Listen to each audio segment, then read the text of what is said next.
Greetings and peace, everybody. Thank you so much for joining me on this day. Today, I have the honor and privilege of being joined by Dr. Mark Jones from England.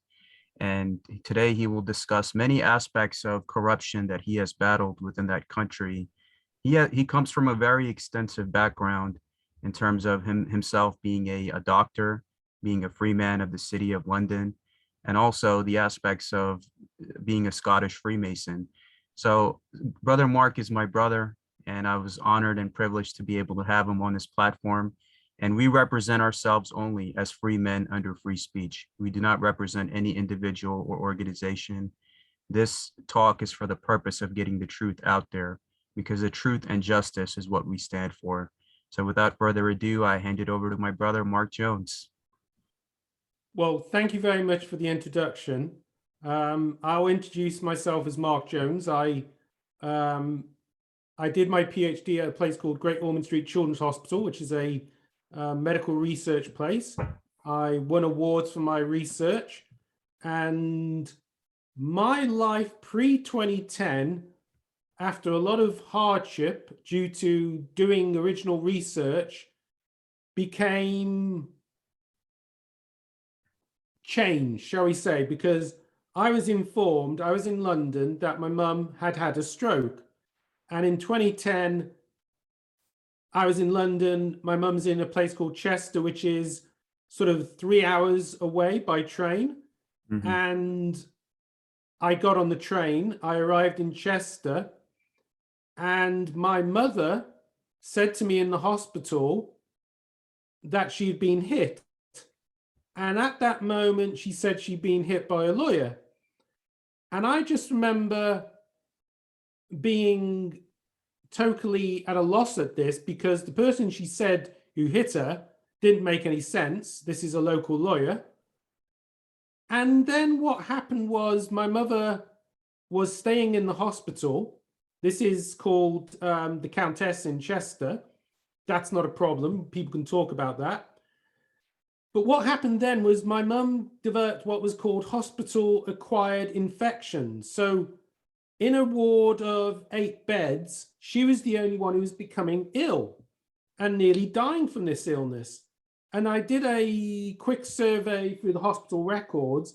And in the past, the hospital had had many problems with hospital-acquired infections, which is, bugs or problems which you pick up in the ward. But that had all stopped several years ago because of new hygiene standards. So it didn't make sense why, out of a hospital of a lot of beds, my mum should be singled out and kept becoming ill. So I went to the insurance firm and reported this, and we were going to start legal action against the hospital. And then the local doctor asked for my mum to go and stay in his nursing home. Then it transpired, it started coming out that my mum, apparently it said in the medical record that she had had dementia, but I really didn't know much about this because I was in London. And what was quite peculiar was, so 2009, there'd been a very large conversation about what my mum's future would be. My mum's future was quite clear. I was starting to build a wet room. A wet room is a building on the ground floor, so my mum can easily have a shower, go to the toilet, whatever, and her world would be fine. She'd be still living where she knew. Everything would be fantastic in that sense. It all made sense because she did need grab rails. She had had problems in the past, and I was working out what I could do for my mum as she grew elderly. And the weird bit was that my half sister was also keen for my mum to be put in this nursing home, which was about 45-minute walk distance away from where my mum was. Around our home, there was plenty of nursing homes my mum could have moved to, which were within walking distance, and therefore she would see her local friends. And it just started getting even more peculiar because it didn't add up. It was my sister was determined that my poor mum would be in this nursing home very far away under this doctor. And what happened then was my mum got moved to the nursing home and other things started to come out. And the first thing was when it came to the insurance bit for the nursing, for the hospital, which had, my mum nearly died several times from hospital-acquired infections, it was quite clear that though they could sue them, my sister didn't want to. And then the other thing that came out was my mum, pre-2010, before her stroke, the doctor who knew my mum hadn't sent her into hospital. And because of that, he was, we could sue him. And it also didn't make sense that he didn't send her into hospital. But the truth was that what I didn't realize pre-2010 was every time I went away from my mum, somebody was trying to buy a home cheap. And I couldn't get over this because this is England. You don't think these things occur. And what happened next, which was very peculiar, was I found paperwork to show that when my mum had a so-called stroke in 2010, paperwork showed that my sister was going to sell my mum's property. And it was also done not in my mother's name, but in my sister's name and her address. And my sister and her address are miles away, so we wouldn't find out that she was going to sell my mum's home. Now, that would only work if I was away. So when I was away, I think the plan was they were going to sell the home and my mum perhaps was going to be put into a nursing home and they would pocket the money from the sale. Though obviously I would have came into the scene and I would have found things out and perhaps they were going to give me half. But the other thing you've got to realize is I've always won these medical research awards, sometimes 70,000. I was actually asked at one stage to do stuff at New York Mount Sinai Children's Hospital. I mean, the only reason I didn't do it was I wanted to look after my mum in England. So what had happened was every time I'd gone away, they had tried to force mum into selling a home because they knew that if they sold my mum's home when I wasn't there, they could get half or more of the property because they knew I had already invested a lot of money into it. So they shouldn't really get half. They should get a quarter or a third, which they could have negotiated, right? And that would have been fine. Because at the end of the day, I think what happened was my sister unfortunately did a deal with very bad people and it went wrong for her. And unfortunately, my sister's now dead, so something else happened. But the point being is my mum's trapped in a nursing home, which she doesn't like. She wants to come home. My sister wouldn't allow it. The doctor's not acting very reasonable. And I've got a lot of facilities for my mum to come and be cared at home with me. They won't allow it. And then the finding out that the doctor didn't send my mum to hospital is very strange.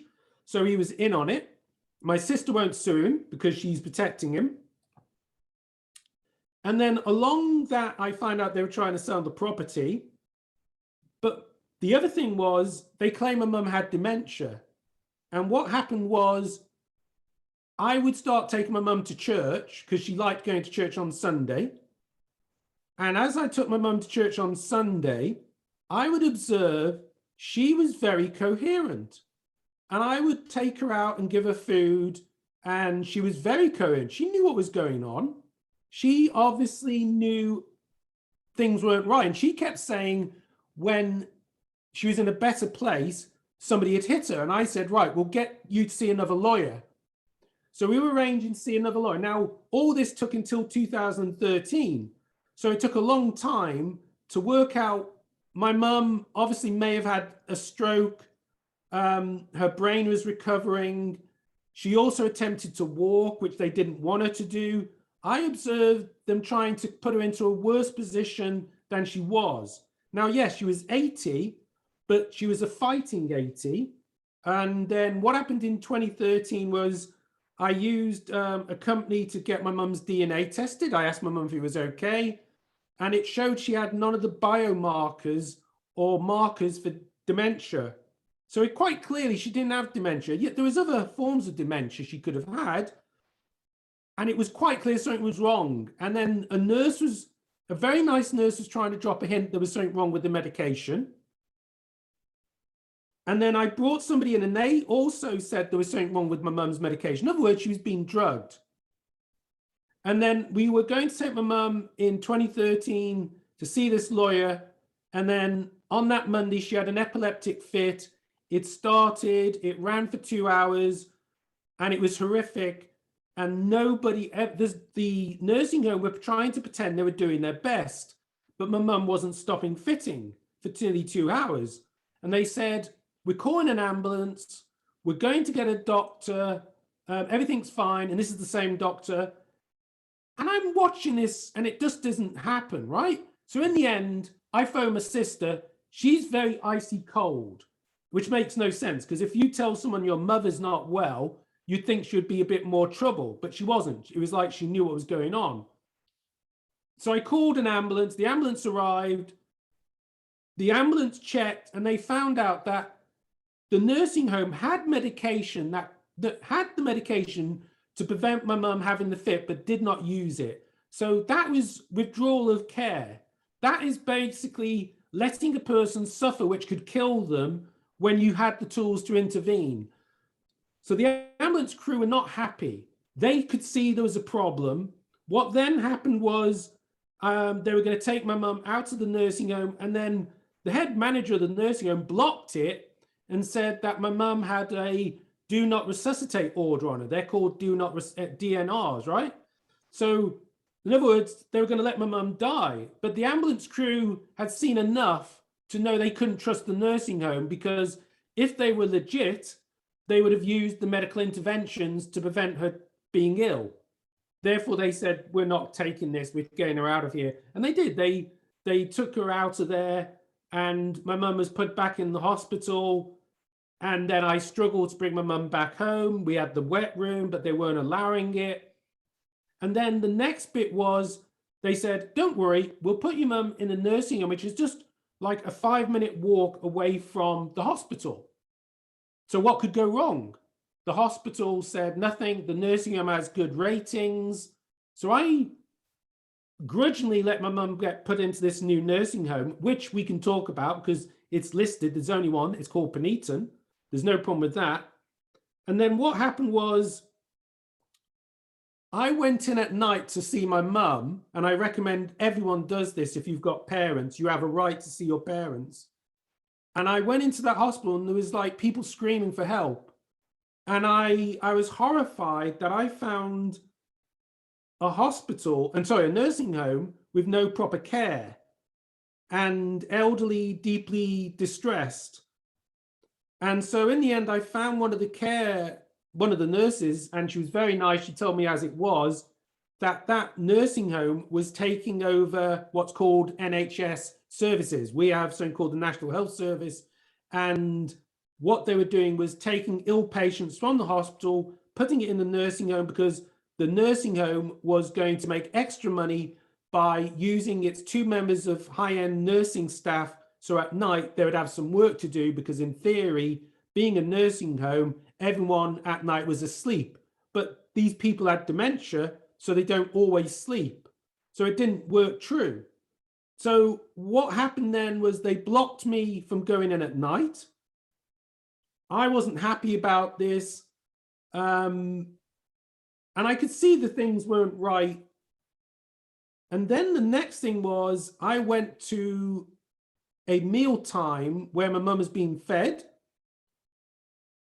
And I'm just naturally observant. And I noticed the head nurse and the other head nurse gave 2 ladies non-thickened drinks. Now, what that means is the drinks didn't have thickener in them. And because they don't have thickener in them, they're very liquidy. And if your swallow isn't very good, it can go into your chest.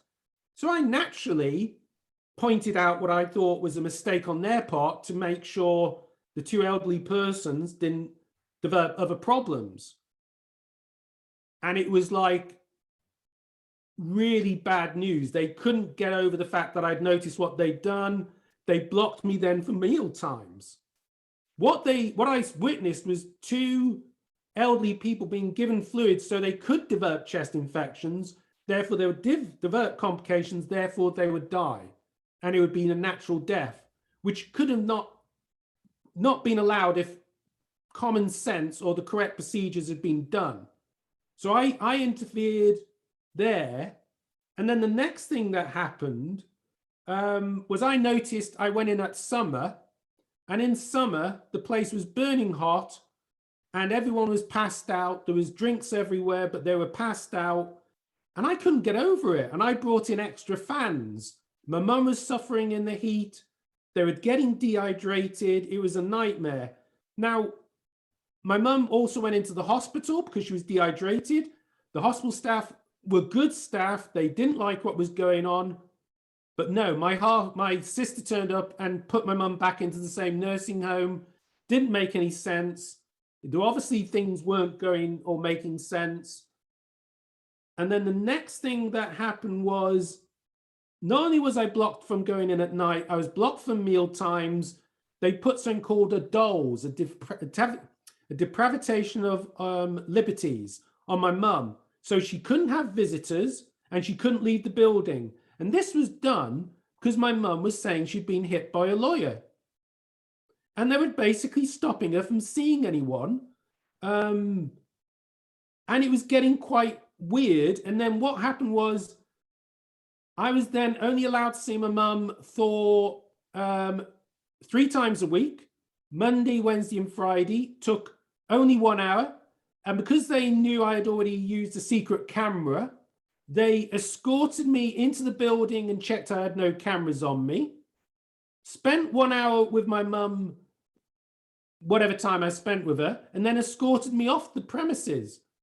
And it was very weird and very nasty. And then in 2015, they said my mum was dying, which made no sense. But the truth of the matter was, what they do is they do something called accelerated deterioration. They deteriorate you by trapping you in the bed, removing food and drink, weakening the individual, perhaps giving the wrong medication, doing dirty tricks to make the person in a weakened condition. That's what they were doing. So what happened then was I was escorted one day into the building by the 2 social workers. And what happened then was very staged, and I'm warning people now to look for this. My mum had very dry lips. She had sunken eyes because she was dehydrated, bless her. And what they did then was my mum was very thirsty. And the nurse, which I had picked up before, who did the unthickened drinks, came in, offered my mum a drink. And then my mum clenched her teeth, turned her head away, and it was quite clear she was rejecting the drink, yes? Like a baby does. But a baby also rejects drinks like that when it doesn't want the taste of it. And I said to my mum, "You sure? You're very thirsty." And my mum said she's very thirsty. And then they brought the drink again to my mum. She turned her head away again like a baby. And I took the drink off the nurse. I tasted it and it was foul. It was cleaning fluid. It was something like that. And it was horrific. And suddenly the whole nursing unit became like a locked up jail. They wouldn't let me take the sample out. They wouldn't let me, they marched me out. It was quite bizarre. And then the next thing that happened was I told a police detective what was going on because I already spoke to this police detective. And he had met me, I think, 2 days before, and I recorded him for 1 hour secretly. I told him everything I knew, and he should have helped me. And we'll call him Police Detective N for now. And then what happened was I phoned him what happened, and he wouldn't help me. He said I was wasting time, and he was very unpleasant. And then what they did was I was trying to get news outlets to try and run my mum's story because she was quite obviously distressed and she wanted help and she wasn't dying. They had put her on a pathway of death. And so I was in London seeing journalists, and just as I was getting the journalist, I was invited back to Chester, and the Chester Council paid for a very expensive lawyer to put an injunction on my mum's story so no one could talk about it back then, right? Because she was alive. Now we can talk about it. So they put an injunction to prevent the story coming out. And it was horrific because if the press had gone in, they would seen a lady who was having food and drink removed from her, which was leading to her death. And there's no doubt about it. So what happened then was my mum died 2015. They wanted to cremate her. I stopped the cremation. I tried to get an autopsy. We got the autopsy. And then the next thing happened. We had a coroner who did the inquest, and he was very unpleasant. He destroyed the sample from my mum's stomach, which wasn't very helpful. And then he was very unpleasant. But he said at the inquest, one, I would be able to access the inquest tape because my mum had died under Doles. And two, it was an Article 2 inquest. So in theory, anyone, including you, should be able to phone Cheshire Coroner and say, I want to listen to that tape of that inquest because it's public inquest. But they won't release it because what I'm telling you now is my mum's saying she was being hit. She said the lawyer was robbing her. Other stuff started to come out to validate that. And therefore, the inquest, two doctors, the first doctor who nearly killed my mum in the first nursing home and the second nursing home doctor who had given my mum morphine for no clinical reasons, claimed in my mum's inquest they don't know each other. And that's a lie because we proved that later. And then the inquest was a farce. The police detective, N, lied under oath saying that I was complaining about chips when he had been told everything which is on the recording about all the crime I had uncovered. Because what I uncovered was, one, a group of lawyers buying law firms to obtain and control the wills. Two, they evaluate the family members and generally they pick on elderly ladies on their own. And if they pick on the elderly ladies on their own, they go after them. If there's a family involved, they work out how to sabotage and break the family up because it's worth good money to them. And there's a film in America called I Care a Lot. It was done in 2020. It's on Amazon. Watch I Care a Lot because it shows a lawyer targeting an individual to rob their estate. And then it's a film which is based on fantasy, but has a lot of real facts based in it. Yes. But back to my mum's case, what I saw going on was, I think my sister was approached with the simple fact that, one, if Mark, which is me, moves in with my mum with the wet room, you're going to get nothing because he's going to live with your mum until she dies and then you'll get nothing. So that's what was going on. And she did a deal with them. So they altered the will. The original will left me everything because I was looking after my mum. I was the carer. I had a history of always looking after my mum. And then what happened was along there, because my first landlady was a criminologist, I learned to go and visit the undertakers. And because I wear standard Scottish, shirt, tie, I was offered jobs to work in undertakers, but I befriended the undertakers and they were telling me stories. And one of the things they told me was the two doctors, N and B, we'll call them, they know each other. They used to come in and sign the cremation documents because in the past, the UK law was before you cremate a body, you needed two doctors to inspect the body to look for if there had been a crime. Now you don't need that. But the point was, they do know each other and therefore we can prove it. Therefore, they lied at the inquest. We can prove that the doctor lied. And then the other thing started to come into the equation, which is my sister's son-in-law. My sister's son-in-law, it turned out in 2007, became the police detective for the area for elderly crime. And the most strangest thing about him was his behavior. He didn't investigate any of this. And in England, we can do something called a subject access request, where we went to the police. So every time I reported all that things like my mum nearly died in 2013, when she nearly died in 2014, when she nearly died, no investigations, right? That's the most interesting thing. And it's being a son-in-law, that means my sister's daughter is married to him and he's not interested in any of this, which is so strange. And then in 2019, we go to court over my mum's property, and guess which lawyer he uses? The one who caused all the original problem, the one involved with the employer of him who hit my mum. A police detective should not be in bed with a lawyer with so much problems, right?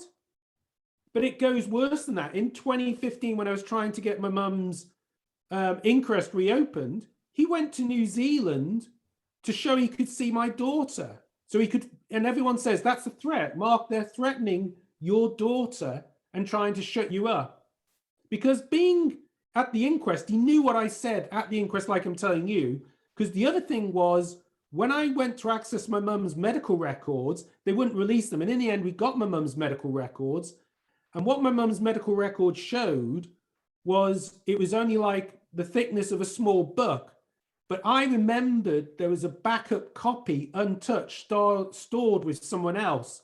So I got the untampered version, and there inside were medical records with my mum saying when I was away, one, my sister and her son-in-law were trying to rob her. Two, they were trying to sell her home against her wishes. And then other paperwork came out. And then the most disturbing thing that came out was the fact that my sister constantly said my mum had no money to try and make an excuse to force the sale of the house. And what happened then was the paperwork showed that my sister had to go to court and say she'd forgotten 40,000 of my mum's money, right? And then more money appeared. She hadn't forgotten it. She just didn't want to admit it existed.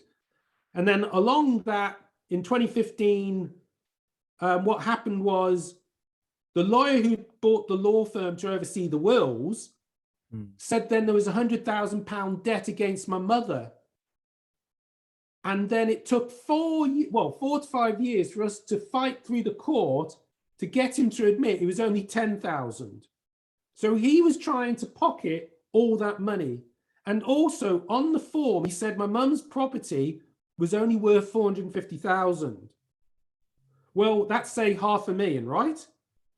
Well, it's not, because the property next to one of his offices is actually is the same size and same scale as my mum's property and worth 800,000. So he knew he was lying through the teeth, yeah? But then it gets worse. In the December 2019 court case we have an expert witness who says, pointed by the court, who's a doctor, who says there is no doubt my mum is telling the truth that she was hit by a lawyer, that they were trying to rob from her, and all the other things I've told you is true. But my barrister on the second day takes me into another room and says, if you do any of this, I will drop you and you'll get like nothing.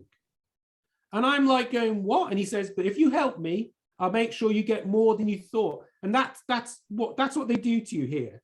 That's how corrupt this country is. And then the next bit was, in the court case, I was told I couldn't be the administrator of my mother's estate. This is a lie. If you get a law book and you read through it, I can be the administrator of my mother's estate. They just didn't want it, because what they wanted to do was appoint a new executor. So they appointed a new executor who covered up all the crimes of the first one. He didn't want to admit there was £100,000 debt, which was a lie. He said my mum's property in the tax forms. So in 2015, the tax form says my mum's property is worth 450,000. And the new executor says the property is worth 450,000. Well, we've got letters now from other people saying it's worth over 800,000.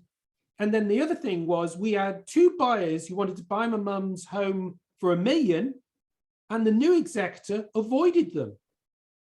And then he submitted paperwork to the court saying he had contacted them and they never responded. But we've got letters back from these people, and they're wealthy, saying, no, they didn't talk to us. And then he did the next thing. Just as we were going to sell my mum's property for $1 million, he listed it on an auction house for 500,000, therefore damaging the people. Didn't want to buy it because they didn't understand why it had been dropped to such a low price.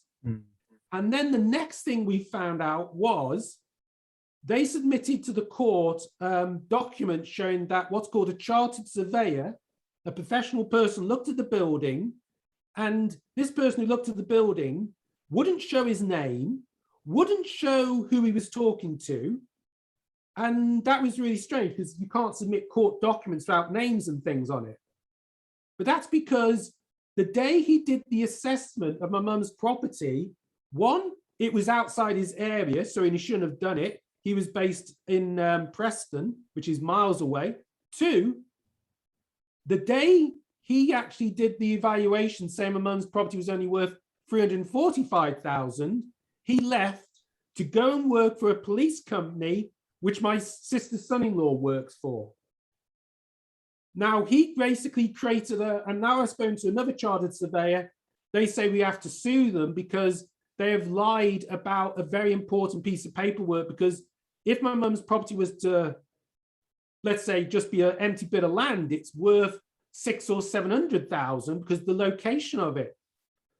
And then this is what happens. 3 weeks ago, my friends go and visit my mum's guest house, which is empty now. Won't go into all the other stuff that's happened because I've had a long ride. But they meet next door neighbor. She's heartbroken because her mother's died. Similar story. And she's now fighting the same lawyer who she's now got a problem with her brother disputing over the will. And her children have been removed from her by lies and put into care. Now, that is basically a common occurrence because there's a woman called Deborah Menanzi, whose dad in England was a famous actor who did Blackadder and other such shows. And her father, they were robbing his money. She had to take her father up to Edinburgh. They claimed that he had dementia, and in Edinburgh, they thought he didn't have dementia. And just as she was going to get him out of the hospital, he died, and it was death strangely. And as she tried to investigate it, they took her child away from her. So you have a group of organized self-interest groups who are looking at people, targeting them. And what we know in America is something similar goes on, because in America, there's a research report done for the American government showing that if you have a family worth of over 250,000, you will be targeted. Yes. It's very likely. And this whole area of dementia fraud is very concerning because the doctor who originally caused all those troubles to me, without being too embarrassing, was struck off in 2018 for being what's called a pedophile. And it's quite extraordinary to think. So he was, as it transpired, he was the doctor who oversaw all the elderly care in the area. So he knew what was going on, but he was also the doctor responsible for all the management of elderly end of life, bringing them, because what they've done is they've got to a level now where in England, they give you Midazolam or other drugs, which bring on death. So these people are not dying naturally. They're being bumped off. They're being killed. Mm-hmm. This is not consensual. And then the other thing was, as I was investigating, I learned to do what's quite common, and that is follow any type of route of information I could. So I met a lovely young couple, and you may choose to edit this bit out, but what happened was she, when she was very younger, had been targeted by the doctors. She had been stated that she had mental health problems, put on certain medication so she would not be able to be a witness in court because her brain was so confused. And being underage, she had been abused. And what happened was there were boys and girls having this done to them. So they'd been moved from one doctor to another who had just rubber stamped the diagnosis and get away with it. But really what was happening was these children, and this, you know, when she told me, I was with her boyfriend and her boyfriend was in tears, she was in tears. These are two young people's lives destroyed. what happened to her was she was taken to the local law school where the law school, which I can't mention the name of, they have a lot of Oxford or Cambridge graduates who have done history. They go and do fast track in law. She went to a private party where there was one of these lawyers who was doing a conversion course from history to becoming a lawyer and would no doubt be a judge very soon. Yeah. She unfortunately did a lot of drugs with him. She was underage and other sexual acts, and they videoed it. And her mum found out about this because she told her mum. She was in tears. She went to the police. They did nothing. But what do they have out of that? They have a very good judge under the thumb, under control. The nuts part of it was her mum was one of the nurses who runs the end of pathway. So they can blackmail her to put elderly people on the pathway of removing care to kill them. Yeah. Yes. So that's where I think somewhere after then, what other things transpired was I was going around the undertakers seeing if I could collect any more information. And the most horrific thing that came out was they started seeing dehydrated babies. And I said to them, "Are you sure?" And I had a photograph from a newspaper of a dehydrated person. So they look mummified. That's what they look like. And I said, "Well, you need to report this because this is very serious, because I don't understand how babies can be dehydrated." And then they reported, and that's why in Chester, around 2015, 2016, we have the report of a baby killer, which had been unnoticed. But it hadn't been unnoticed. The reality was no one wanted to investigate. The whole area, because the hospital was taking NHS services to a local business, they didn't want any investigation occurring. So they didn't invite, so Chester's got a high death rate for babies. And then at the moment, the nurse is being arrested. They say she murdered 15 babies. But we now know, and many parents out there, could be nearly 100 parents, have found out their child's died and they think they're going to get compensation in the court. Whereas what will really happen is they will spend 2 years thinking they get compensation. They will separate. They may kill themselves. It's all being done to hide the truth. Yeah. And it's a common occurrence. So it's very sad this is going on, but this is the next bit. There's a lady called Barbara Williams who you can listen to on, I think it's called UK Column, because she contacted me and she said, well, my husband was 70 plus and he had a problem, went to the Countess in 2014. And they said he was going to be fine. And then members of staff came into the hospital ward and said, no, he's going to die. We want you to give him his organs to us. And she was quite stunned by this because now she had a conflict. She was being told that he was going to be fine. And what you've got to realize is for him to give his organs, they have to harvest him whilst he's still alive. And she wasn't going to have any of this. And next minute, they gave him an injection. He died. And she caused a big, she wasn't happy, but the police didn't investigate. They then found out the doctors involved did not exist. So this is what you have now. You have in 2014, the hospital has members of staff running around who are not identifiable, do not have paperwork, but are taking organs. So what you have in Chester is first a crime of robbing the elderly, which not being investigated. Because that's not been investigated, other crimes are not being investigated. And it's like a car crash, because all this makes is an area where all sorts of horrible crimes start to become possible. And on top of that, when it came to my mum's estate, a very lovely lady called Barbara Duvier, who oversaw a lot of rich she was an accountant firm. She strangely died on a motorway, even though her husband is a doctor. And this was the other bizarre bit.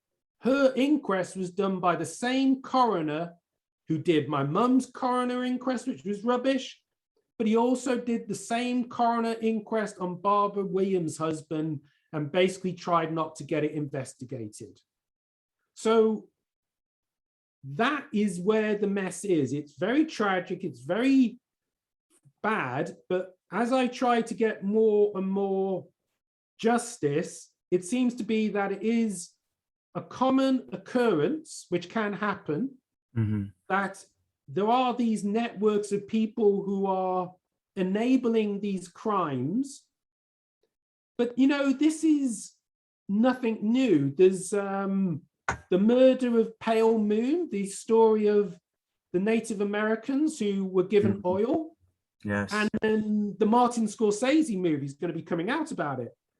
And you had a whole town working on how to remove them, you know, kill them off. And you had the undertakers ignoring things. You had the police not doing the right things.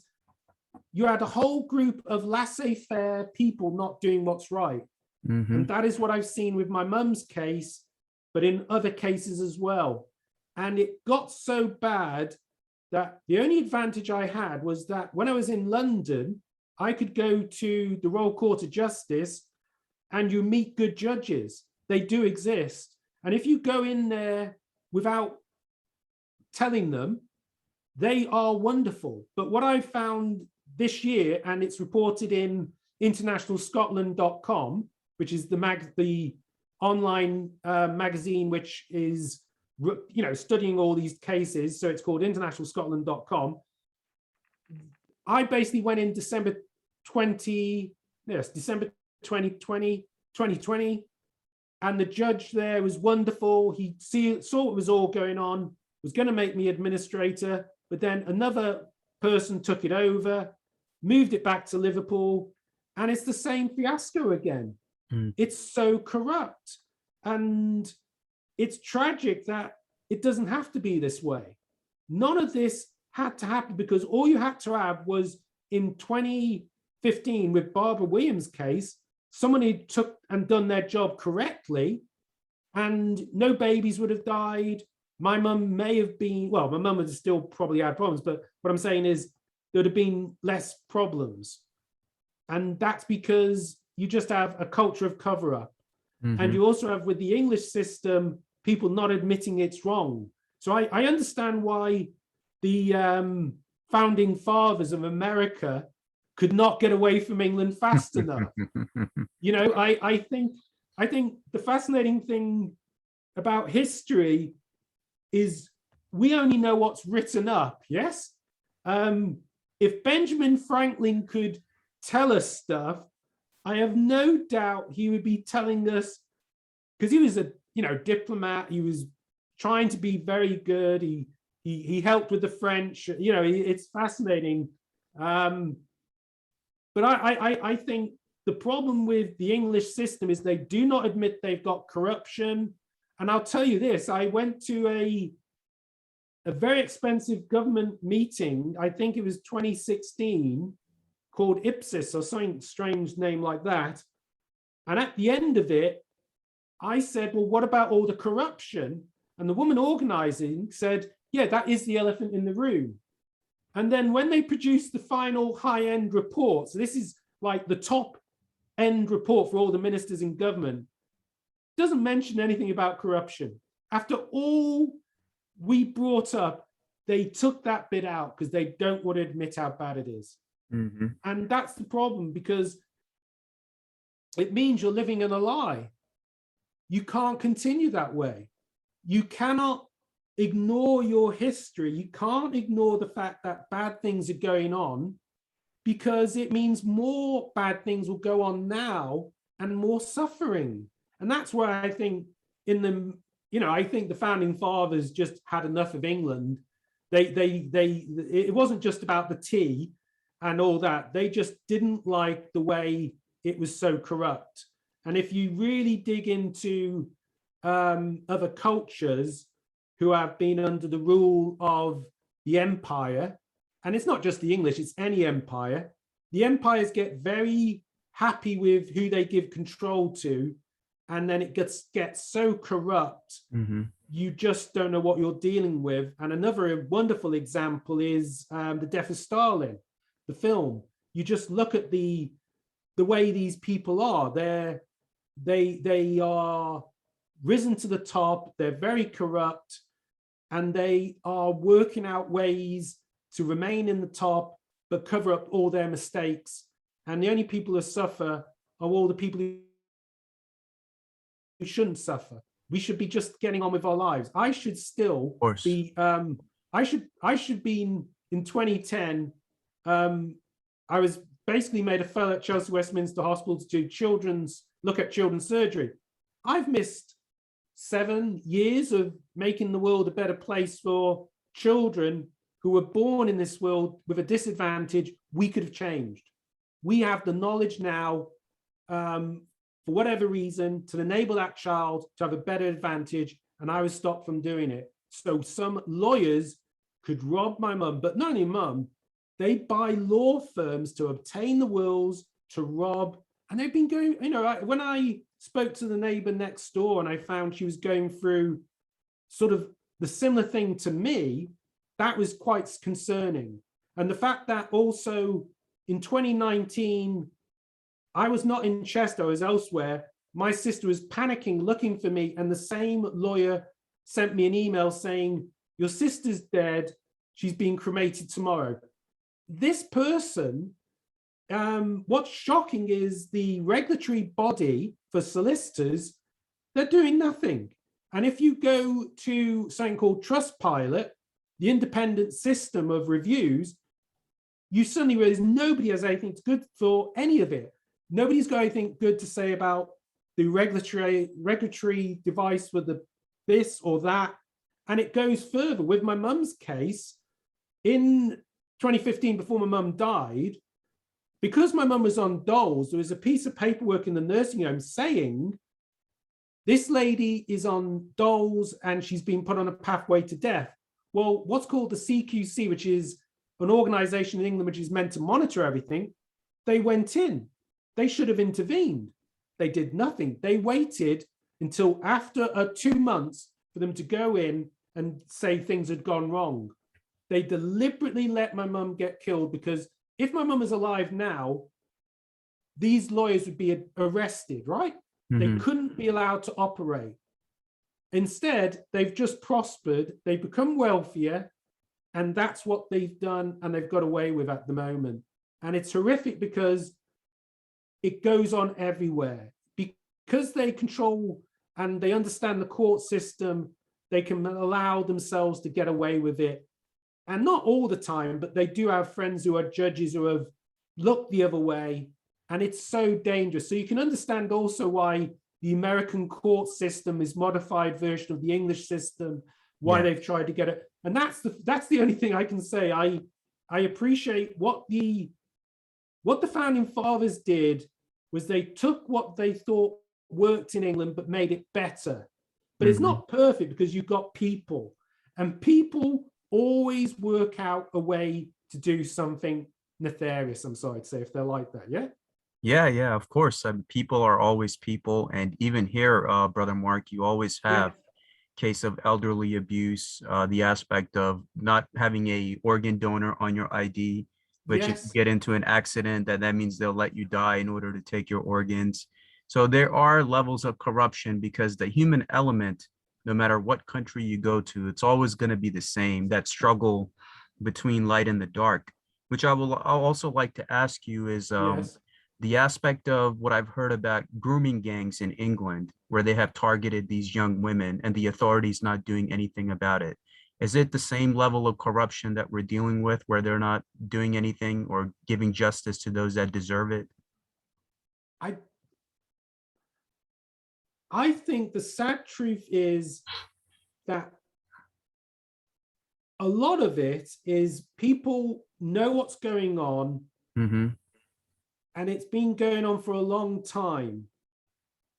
and people who replace other people know what the deal is. And like it or not, there's an industry in perversion or vices for individuals. Now, in that area, the common person brought up is Jimmy Savile, because Jimmy Savile was this character who had been reported, but they kept avoiding him. So, you know, bad things happen, but they only happen because the networks do not enforce or investigate what they should do. And that's what's going to change. The Yes. thing about the Martin Scorsese movie was the FBI had been set up. They were independent. Think of what you may have, certain characters who played their roles in it, but at least they tried to get justice. And the story is of individuals who do try and fight to do what's right. And that's why, you know,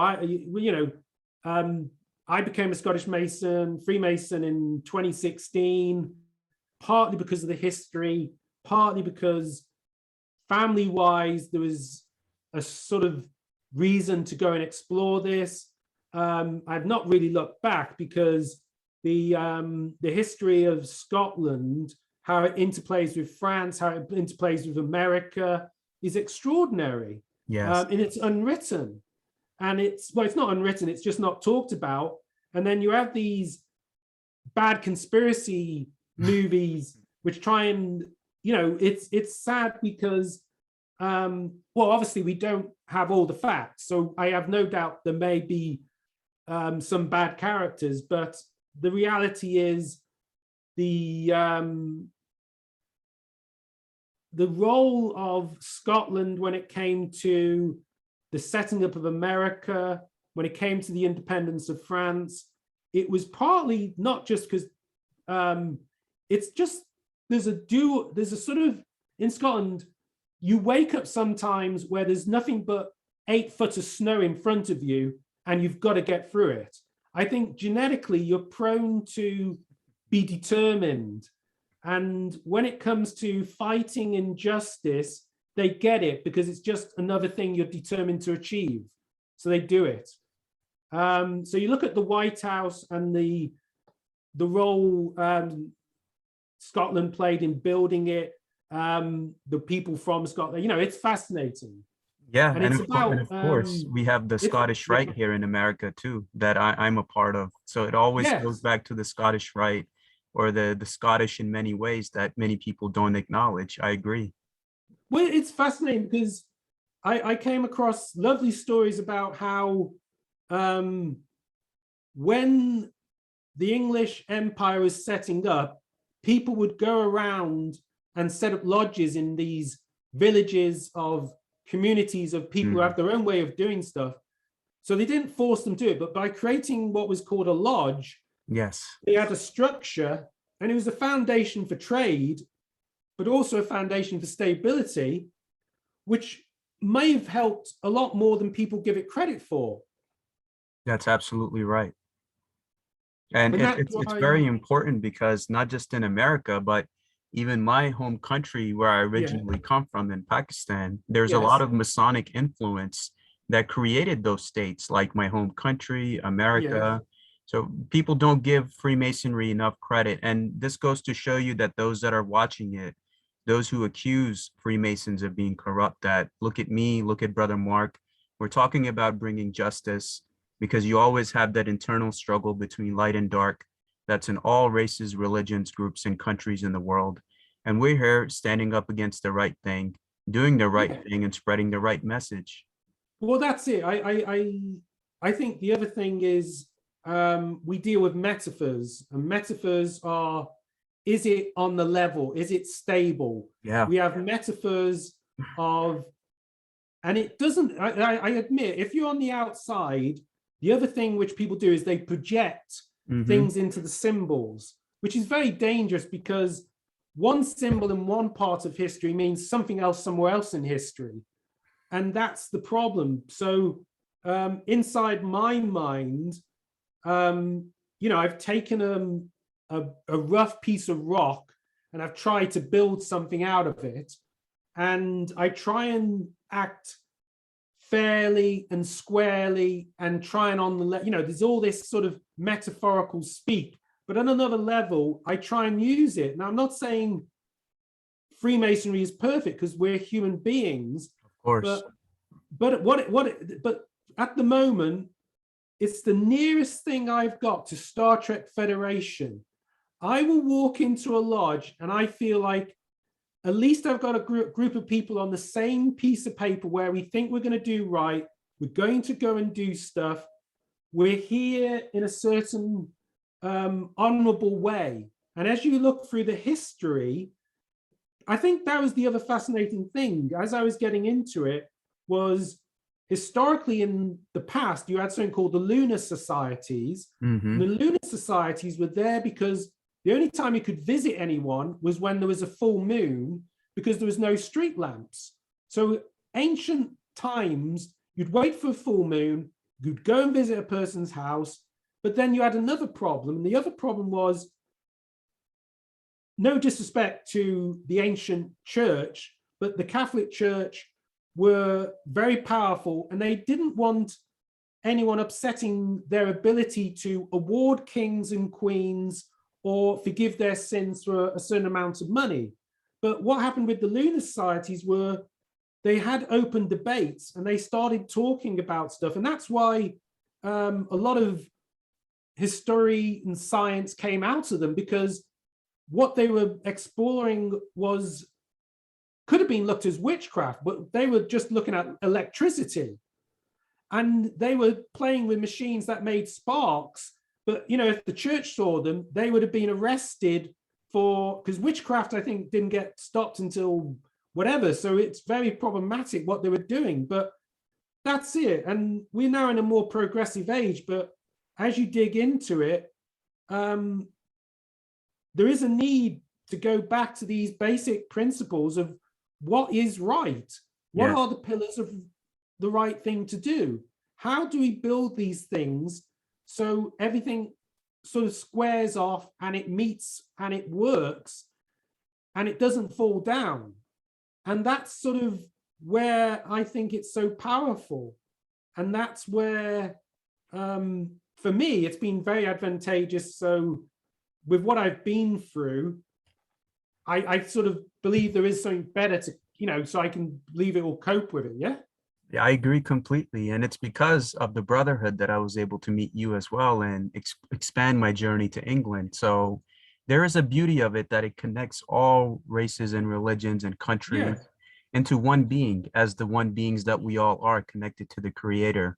Which also brings me to another question, Brother Mark, is those that take the time to hear this story and all that you have explained in terms of the corruption, those here in America, in England, wherever they might be watching this from, how can they help you in your quest against this injustice in whichever way that they can? Thank you. Well, I mean, I have a website called corruptsolicitors.co.uk, which if you can put on your... I will put it in the description. And also internationalscotland.com. They run the latest news. So those are the two things.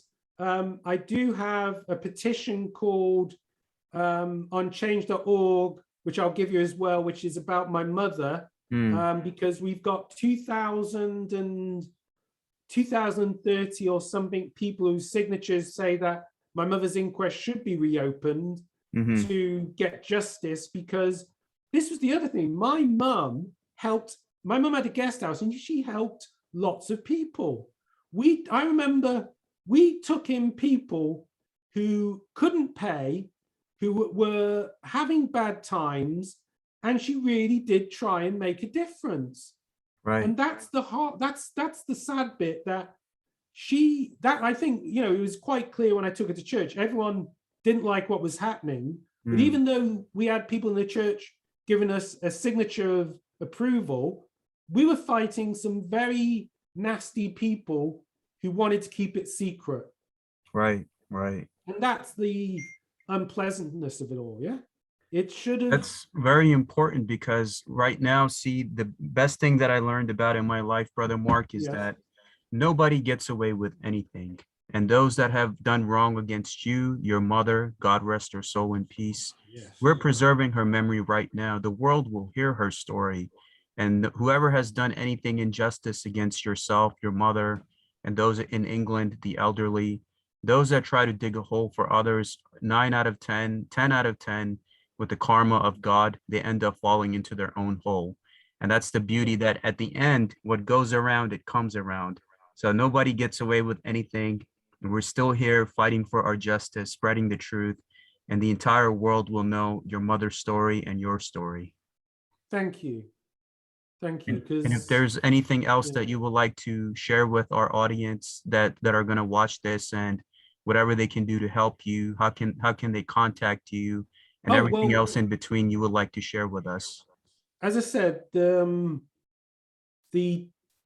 internationalscotland.com, we'll put some link on there. We'll put a link on the corruptsolicitors.co.uk. And that's it where we are at the moment. You know, I didn't think I would be where I am now. I thought I'd be somewhere else. I will be coming back to America because this is the worst bit.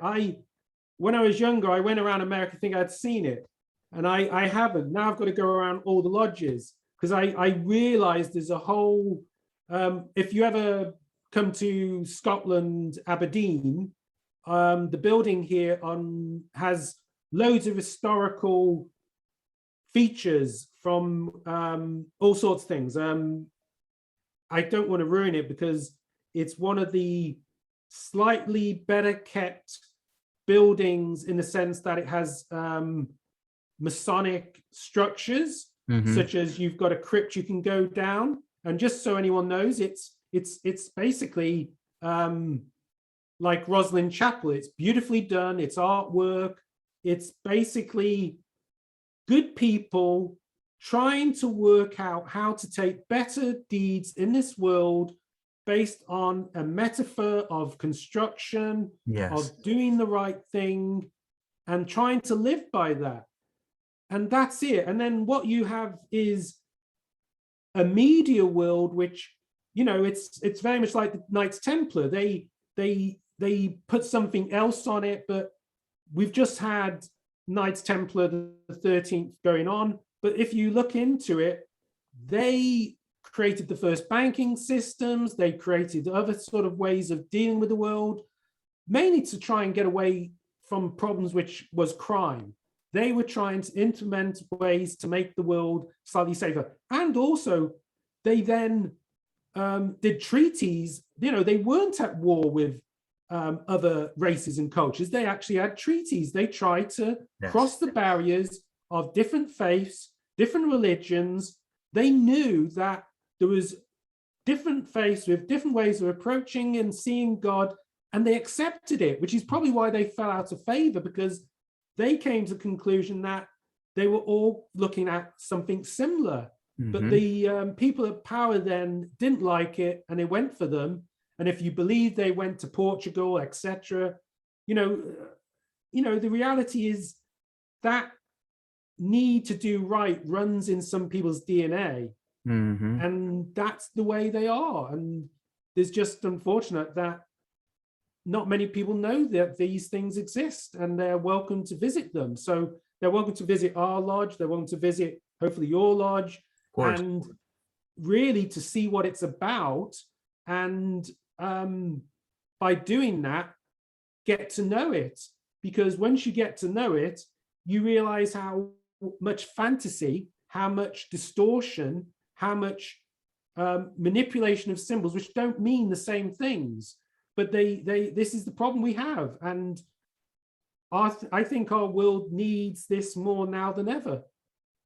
I agree completely. And that's the most important thing, that where else in the world, Brother Mark, can we come all together, regardless of Yeah, our race, religion, background, and call each other brothers under the eyes of God? And anyone yeah, who sees that as a threat, they always have the aspect of divide and conquer, because when humanity comes together, we're more powerful.